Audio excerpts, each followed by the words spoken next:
Welcome to the No Sugarcoating Podcast. I am Amber Romaniuk, emotional eating, digestive, and hormone expert. I am also the founder of amberapproved.ca. I support professional women achieve optimal health through mindful eating, self-care, and overcoming self-sabotage with food. This podcast provides the honest truth on what you really need to create body freedom. The No Sugarcoating Podcast provides information on healthy living, lifestyle changes, nutrition, and diet, and is intended for informational purposes only. Always seek the advice of your healthcare practitioner regarding your health and nutrition program.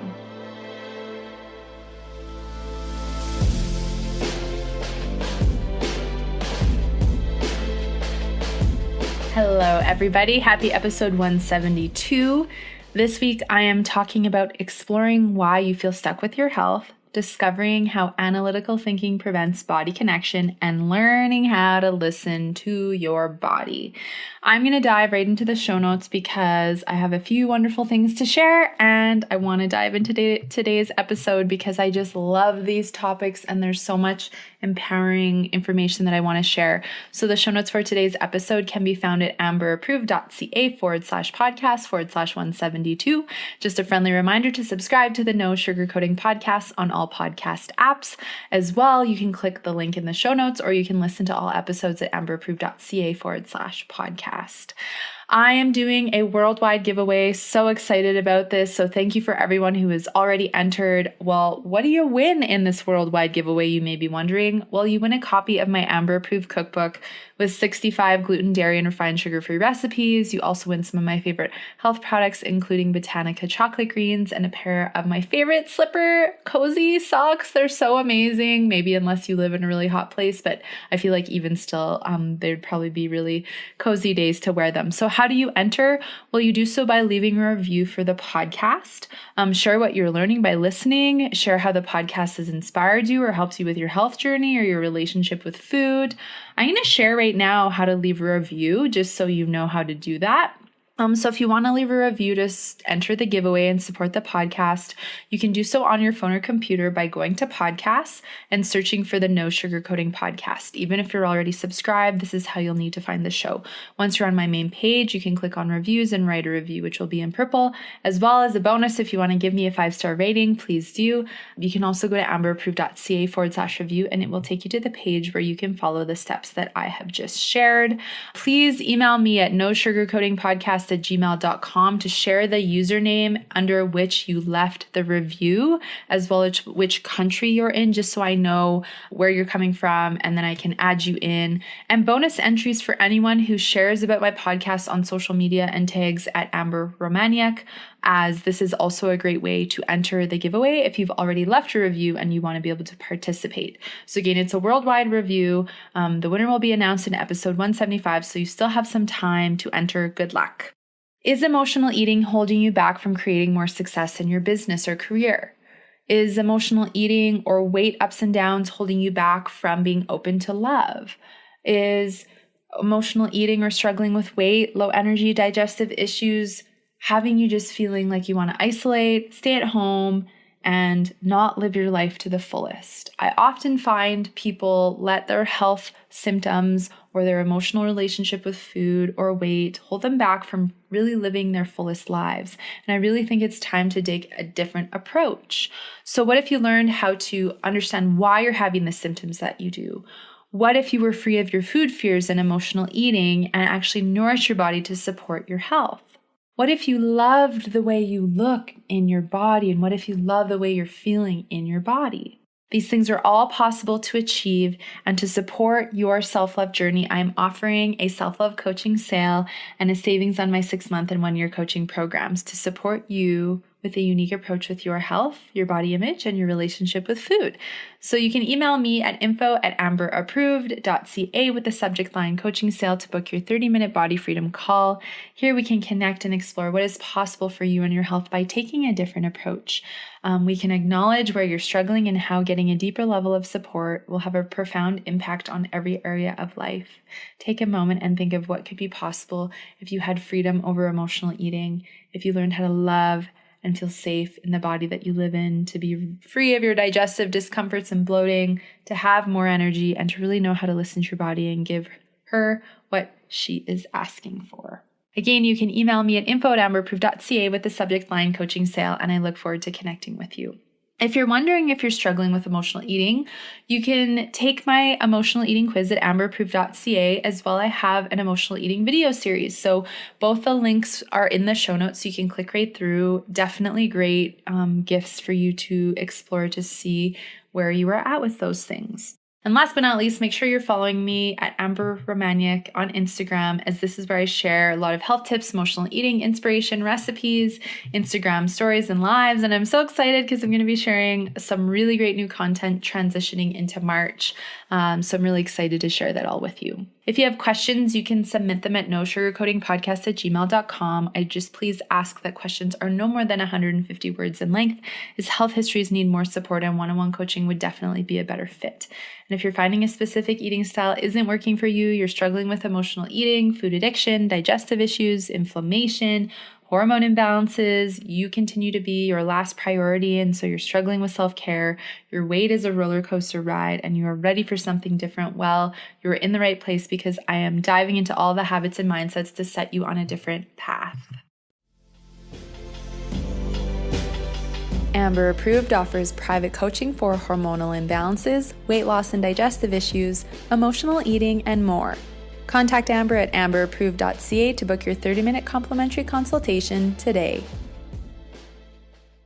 So the first topic today, and I feel like I could just talk about this forever and this topic was inspired by my personal experiences of, balancing my body and on a physical, emotional, spiritual level, if you believe in that.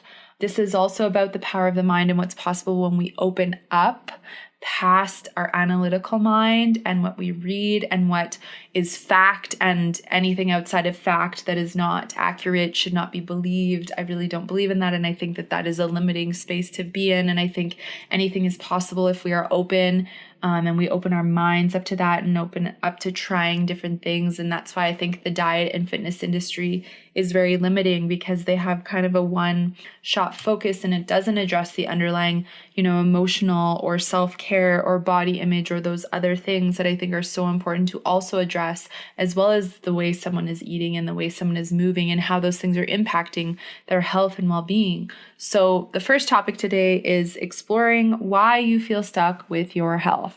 So I know how frustrating it can feel, when you want to look a certain way and feel a certain way, but you almost feel like you are completely out of control of creating that reality for yourself and feeling good in your body and feeling confident and making peace with yourself and having the energy and balancing your digestion. And it's important to first look at why you feel stuck and why you feel like the reality that you want with your body is so out of your hands. Why do you feel stuck with your health? Why are you struggling with your weight? Why are you struggling with emotional eating or low energy or bloating or other health concerns, right? So I really want to explore with you some of the most common reasons why people feel stuck with their health, relationship with food, weight, and their body. So I often, and this is one of the biggest ones that I observe, is you think about, what you want to do, but you don't take action. And so a lack of action sabotages your health, sabotages your ability to have success. Lack of action obviously usually comes from this place of fear of, what could be possible for me if I overcame these struggles, right? What successes could I have? How much better could I feel? And do I feel worthy of that? And a lot of people fear getting better because they fear what could be possible, what positive things could happen to them if they were to overcome that. And I see that, and I hear a lot of people sharing that with me when I have a conversation with them. And it's very interesting to just hear people's responses. But a lot of people think about it. Maybe they even talk about taking action, but the breakdown is they're not actually taking the action to do the self-care or to, identify the emotional eating triggers or to slow down and take a break or to block the schedule.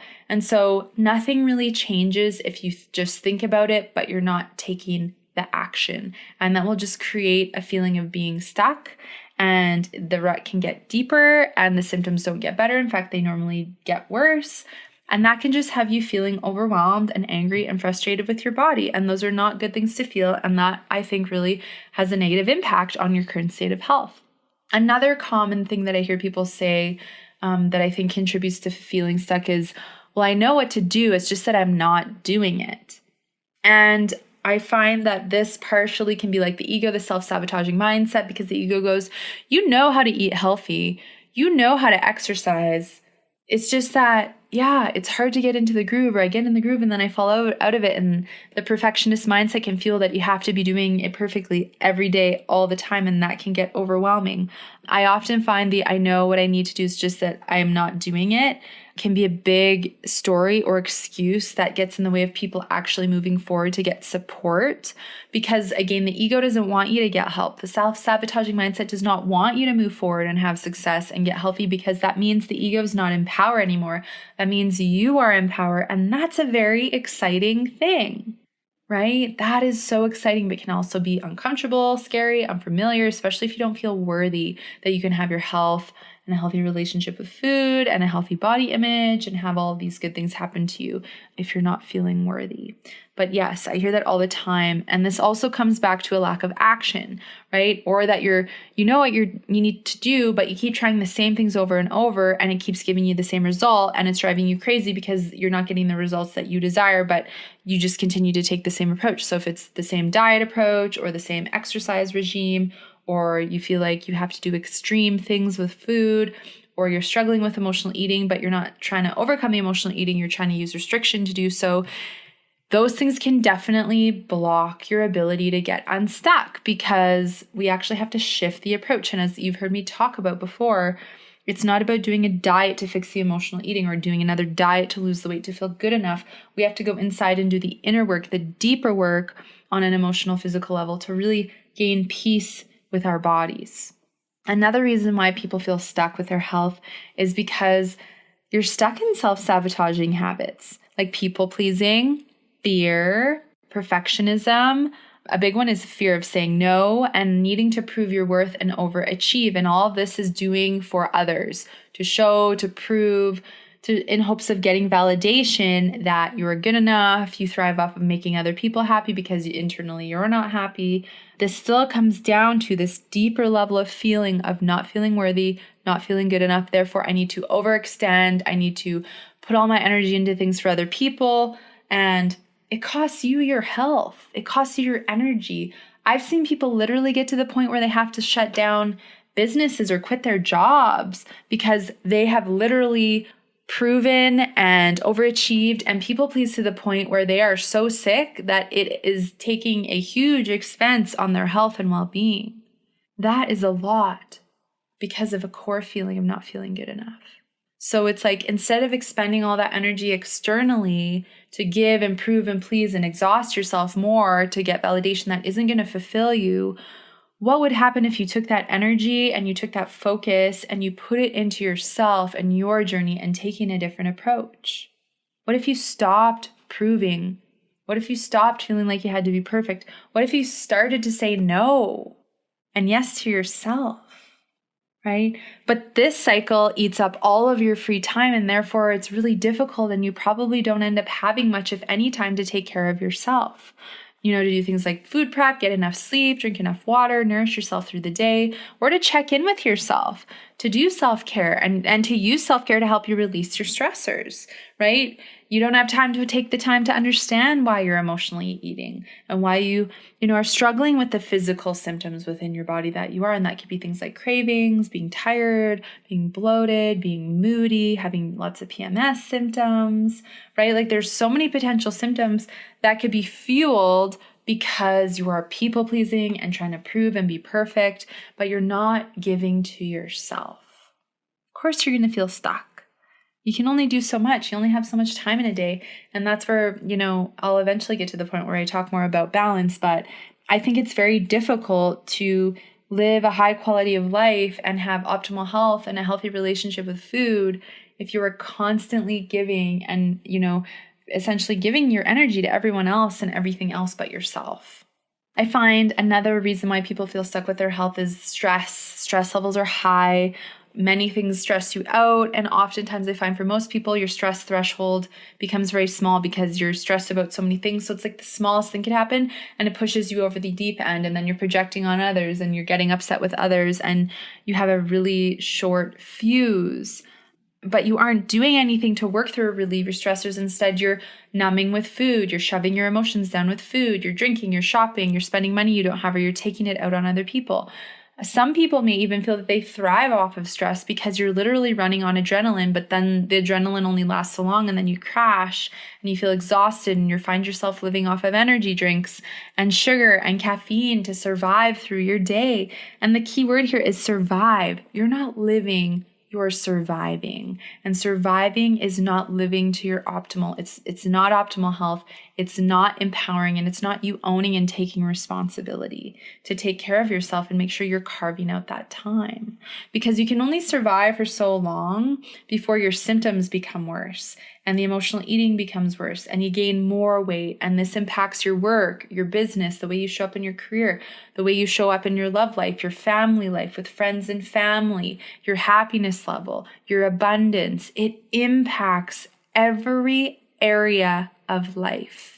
And surviving and having more symptoms and having these impacts on every area of life can really have a negative impact on your mood, your mindset. You may feel more low, anxious, negative, angry, frustrated, and that impacts your physical symptoms. And that impacts, when we feel that way, we want to numb out, we want to check out. It sucks to feel that kind of stuff, right? But it's actually learning how to cope with those emotions. And as you learn how to cope and you're not numbing out and checking out with food, your physical state of health improves because you're not putting this massive stressor on your body. I totally went through that. I know what it feels like to not want to feel emotions. I used to be so scared of feeling fear or worry or overwhelm, sadness, anger, frustration. So I numbed out with food. I didn't know how to handle stress. I still experience those emotions, right? I am human, just like everyone else. We're all on the same path in that regard of feeling. I still feel fear sometimes. I still feel worry. I still feel, right? Like once in a while, I'm like, oh my gosh, like I really wanted that to happen and it didn't. Why? And so I still feel that stuff, but instead of now going and numbing out with food or avoiding or, binge watching Netflix, I'm going, okay, well, why do I feel this way? Is this really true? Where do I feel this emotion in my body? And it's often like tightness in my chest or my throat or something like that. And then I go, does this serve me? Okay, no, it doesn't. So what would better serve me? And how can I use self-care to help me feel more peace or joy or feel more relaxed? And what do I need to do to deal with this scenario, right? So I'm taking responsibility. I'm taking care of myself. I'm working on feeling and then releasing, and then I can take action to resolve or work on whatever it is that's going on. It's very difficult to do that if you're always feeling overwhelmed and stressed out and you're not taking the time to work through and you're not building this path where you can actually feel safe and know you're safe to feel any emotion. And that took time for me. That took years to build. That is not something that you wake up tomorrow and you're done with it. But that's where I want to talk more about the power of the mind and using, different means of self-care and modalities to help you along on your path, because I think there's so many wonderful things that we can use to help us navigate and shift out of what can just feel like a feeling of stuckness.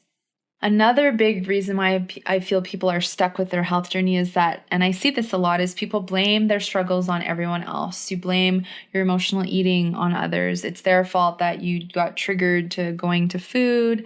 It's their fault because they made you feel this way. They hurt you. They said something that offended you, right? And you're negatively talking about other people all the time, judging other people all the time. Well, usually then that is a sign that there's internal negative self-talk and there's internal judgment of yourself.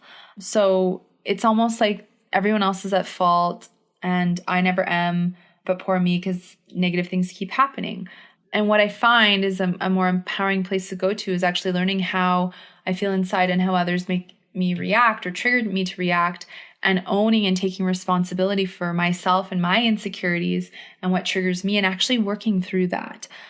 I have experienced so many shifts and I'm so much more calm and chill and cool and collected. And And it's very rare that anything triggers me anymore or makes me react, because I've really built a very peaceful, calm inner state and sense of self.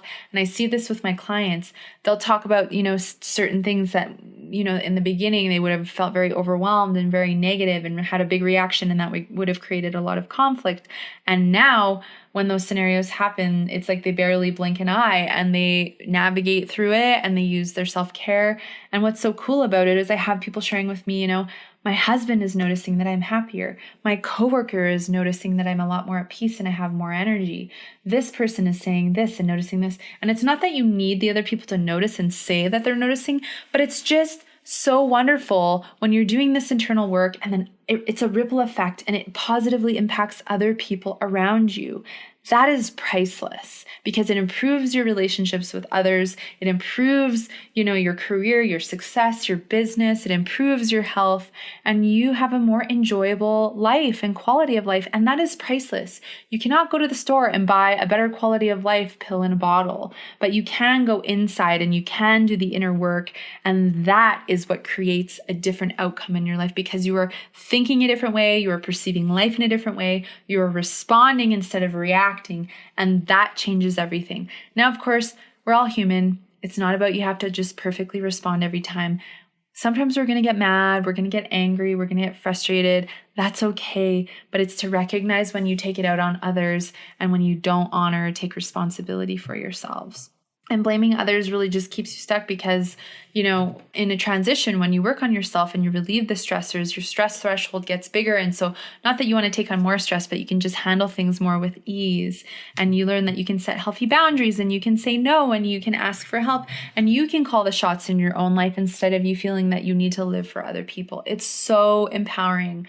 And I feel like as I'm sharing this podcast with you, like I'm feeling even more energized, because it's just like, yes, empowerment, being in your power, calling the shots in your own life, taking responsibility, overcoming emotional eating. Like, these are all empowering, exciting things. And I know in the beginning it can feel really scary and uncomfortable. I totally understand. I've been there, but it's worth it. And the discomfort goes away quite quickly.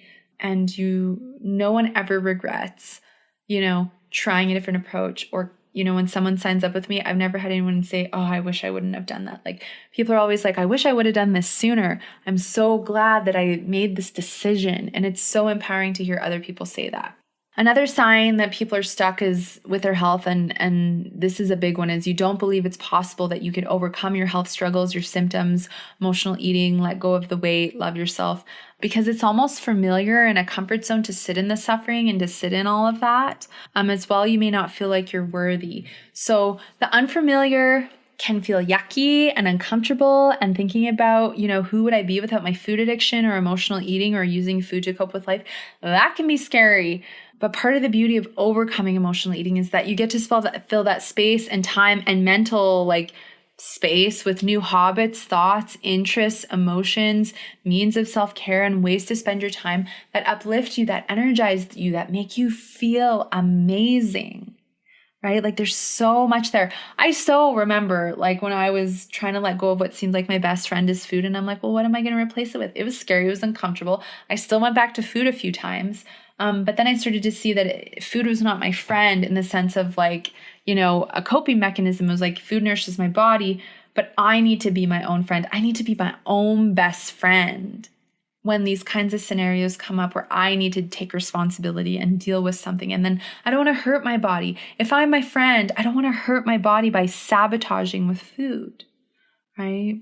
So this supports you building a new identity, a healthy new identity. And that's so exciting. And within your new identity, you can create whatever you want. And I spend time doing this with my clients. And so it's super powerful, because most times people focus on what they don't want. So, well, I don't want to gain weight. I don't want to emotionally eat. I don't want to feel overwhelmed. And then it's like, no, what do you want though? Well, I want to have freedom with food. I want to have a healthy relationship with food. I want to be at peace. I want to feel love within myself. I want to have compassion for my body. I want to accept my body. And so it's like, what do you want? Instead of focusing all this draining energy on what you don't want, what if you started to focus on what you wanted, what kind of relationship with food you wanted, what kind of relationship with yourself that you wanted, how you want to feel on a regular basis, how much money do you want to make, what kind of job or business do you want to have, what kind of relationships do you want to have? And what if you focus on the positive? You just have this blank canvas and you're just like writing on it all the good things that you want. It's so powerful because you start to plant all these positive seeds in your mind. And I really believe that our cells respond to our thoughts, and the more of a positive state we're in, the more easy it is for us to manifest what we want. All of the good things in all areas of life. And I believe we are all worthy to have amazing love, health, success, money, travel, like all of the things you want in your life. I really believe you're worthy to have them. You don't have to choose between something or the other. That is a limiting belief, and that is your ego, right? So it's very empowering to focus on the positive and to plant the positive seeds. Again, it can feel a bit in disbelief at first and like uncomfortable or not authentic, but we have to start, and it's by building repetition and building that up that the shifts and the changes and the transformation happen. Another thing that I find that will keep people stuck is their own limiting beliefs. Limiting beliefs like, I can't be healthy, I'll never be healthy. Someone's told me I'll never be healthy. I can't lose the weight because I've never been able to, right? I'll never overcome emotional eating. I'm too small, too big, too short, too stupid. Whatever your limiting beliefs are, they block you from taking action on your health because you've just said, I don't believe, right? And so why would you take action if you don't believe, or if you have doubt, or if you've lost your hope? The mind is so powerful.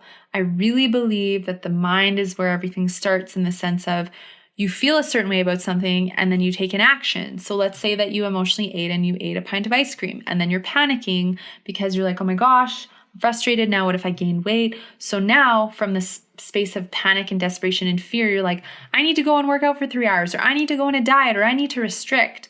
That's a very reactionary, negative, disempowering space, versus if you can start to work on your stressors and understand, I want to eat a pint of ice cream. Why do I want to eat a pint of ice cream? And even if you do, it's like, okay, well, instead of going and doing something extreme, what can I do to make myself feel better? What can I do to work through this?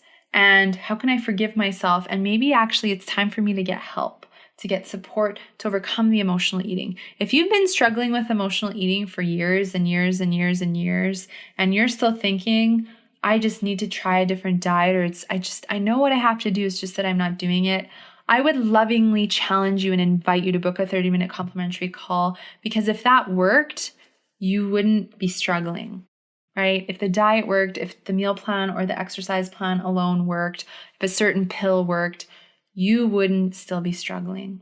I don't want you to be struggling. I want you to have freedom. I want you to have your energy. I want you to enjoy your life and be present and soak up every moment and absolutely love your body and love your life, right?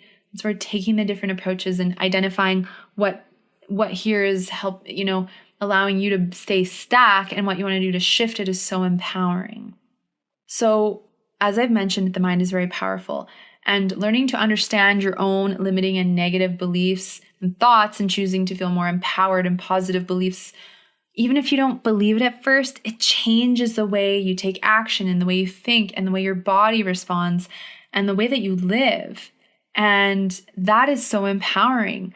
And I think there's so much, and there's so many more, wonderful ways to support your health, and different modalities and energy and, food and natural medicine and Western medicine. Like, all of it has its place, but it's a matter of being open rather than being closed. And this brings me to my last, reason why I really feel like people stay stuck with their health, is because you question that any kind of recommendations other than those coming from research-based recommendations will support your health, right? This is just my opinion. Take it with a grain of salt. I don't believe research alone is going to support when we're dealing with all these different things. Sure, maybe there's research to back, some of this stuff up, but it's like, what if you could open up to the possibility of exploring different things that feel good for you and not need to go and look for a bunch of research to back it up? Because it's like, to me, there's some kind of limiting belief, and that's the ego going, oh, no, you shouldn't do that. There's not the research. Obviously, unless it's something like that could have a detriment to your health. But to me, like meditation or breathing or, turmeric, or just, shifting your mindset and your thoughts, or, understanding why you have cravings and what emotionally may be fueling that. I think we don't necessarily need a bunch of research for that. I think it's learning how to listen to your body and becoming in tune with your body. And you're going to start to understand why you have certain cravings and how certain foods make you feel and what makes you feel better and what makes you feel grounded and relaxed. And it's to do that. It's to utilize those things. The No Sugarcoating Podcast is proud to partner with Pudus Lifestyle Co. Have you ever slipped into a bubble bath after a long, cold day? Do you crave being pampered with warmth and softness? Pudus will love you all day, all night. With fabulous designs and famous animal-friendly faux-fur fluffy lining, Pudus Slipper Socks and winter accessories inspire coziness, comfort, fun, and joy wherever you are and wherever you go. I absolutely love these. I have many pairs of their socks, mitts, and toques, and they make a great gift for a friend or family member as well. You can shop all things cozy at ilovemypudus.com. That's ilovemypudus.com. And this brings me to my second point, which is to discover how analytical thinking prevents body connection. So your head and your heart are two different things, right? And we need both, right? Like I love the concept of both, but the ego resides in the mind. So is your intellect preventing you from connecting to yourself and your body? So as I mentioned, some people can be very science research based. There's nothing wrong with that, but I think it's just great to open up to all of the possibilities. And I've had different professionals who are very strong with this. It is left brain, it is analytical thinking, that mindset, struggle to be open to other recommendations or trying different things. They can actually really have a very positive benefit on their health, their well-being, their mindset, relationship with food. And my philosophy is, if different things outside of the box can help you connect with your body more so that you can support yourself more and support your health and feel better, whether it's different kinds of self-care or digestive support or tapping or food selection or seeing different, practitioners that do different things. Like I've talked about body talk before and different like energy healing. And it's like, would you do it even if it's not scientifically proven? Because we're doing ourselves a disservice if we aren't willing to explore all of the possibilities. And I really think if prescriptions were truly the answer, we'd all be healthy, right? Some people need them, but I think that there's so much more opportunity to get to the root and to really free ourselves from, only one option. I'm all for research. I've also personally experienced a lot of healing and growth and learning and success with stepping outside of the box, balancing my health. And I see that with a lot of my clients as well. And it's actually a lot of these other modalities that have helped me to reach optimal health. So tapping, which is a great form of self-care to calm the nervous system, breathing, doing visualization exercises, homeopathy. Oh my gosh, love homeopathy, body talk, meditation, right? Like there's so many things that I have used and use and swear by that are so much more about energy medicine or quantum physics or mindset and beliefs, so much more along the practices like of what Wayne Dyer or Louise L. Hay or Bob Proctor talk about. And what they have to share is so powerful. And I think there's this awakening that's happening across the world where people are taking their health into their own hands and they're wanting to explore more outside of the box because there are so many things now that can help to support us in our health, mindset, body, soul, whatever it is that you believe in. And I think that that's so empowering. As an example, I've had, experiences where I've had digestive discomforts or even like a UTI. And I started to observe that the more angry or frustrated or worked up or reactionary I got about my symptoms, the worse my symptoms became. And the more that I observed, okay, I'm having this symptom. What may this be about? What can I do to make myself feel better? And the more calm and at peace I stay with my symptoms, if I get them, the easier it is to resolve them. And I have witnessed using different techniques and using, different foods, teas, and spices and supplementation to fully relieve those symptoms and also shifting my mindset.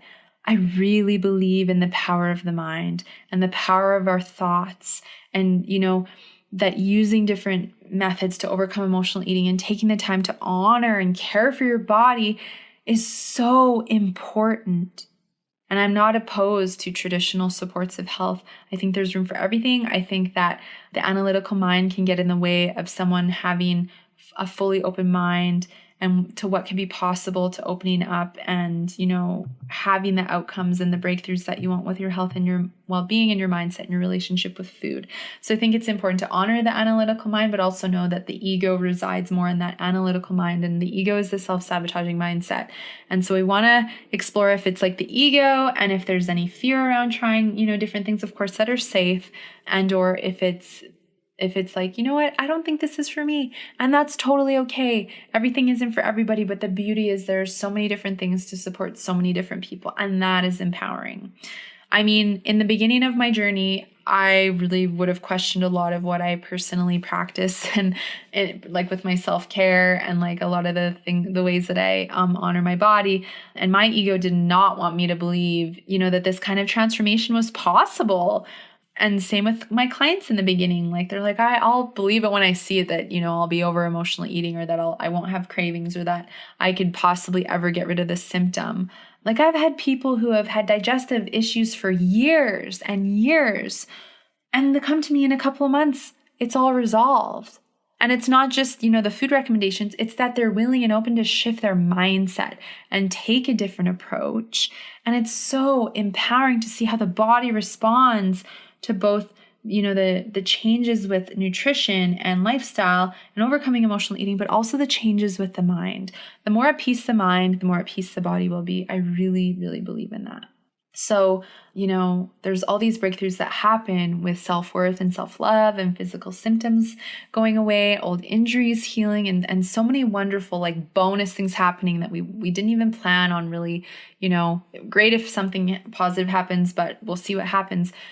And it's so cool to see this stuff happen. I had one person that I worked with a couple of years ago, and he had this groin injury that was not healing, and he had been struggling still with symptoms for about 5 years. And the doctor said, you're going to have to just kind of deal with this for the rest of your life. And we balanced his digestion and strengthened his intestinal lining and got rid of the inflammation. He went back for another x-ray. And the doctor was like, what did you do? It's resolved itself. How is that possible? That is the magic of having an open mind and taking a different approach and trying different things that feel in alignment with you. That's the key, is that you feel in alignment and that you're open. And of course, if things don't feel in alignment, then you have the power to choose what you do and don't want to do. But that is cool. I love it when stuff like that happens. It just helps me reaffirm. I'm so grateful that I get to do what I'm doing. It's a gift. Wonderful things happen when we open and are open.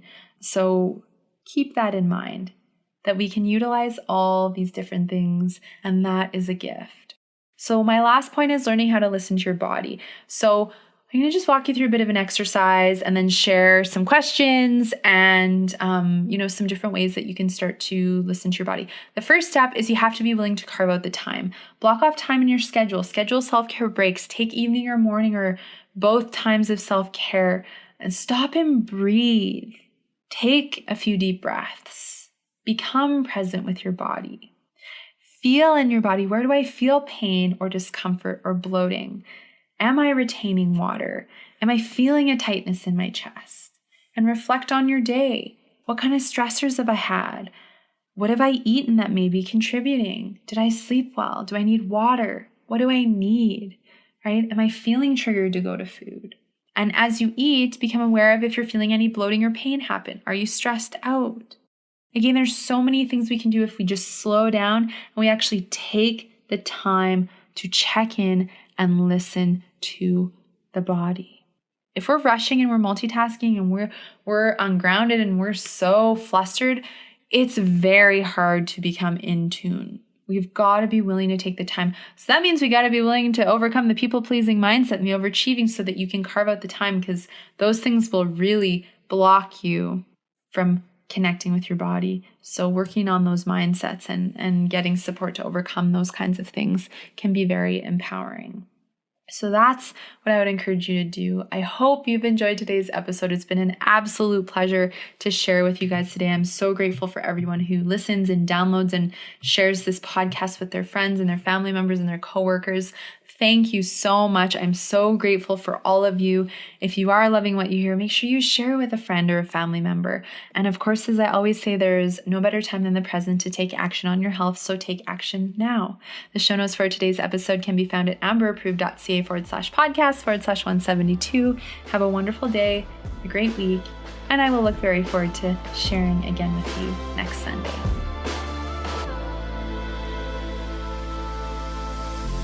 Thanks so much for listening to the podcast. If you haven't yet, be sure to subscribe, review, and rate this podcast and share it with your friends. You can find me at amberapproved.ca and follow me on Instagram and YouTube at Amber Romaniuk. Join me next Sunday for another brand new episode and another step toward body freedom.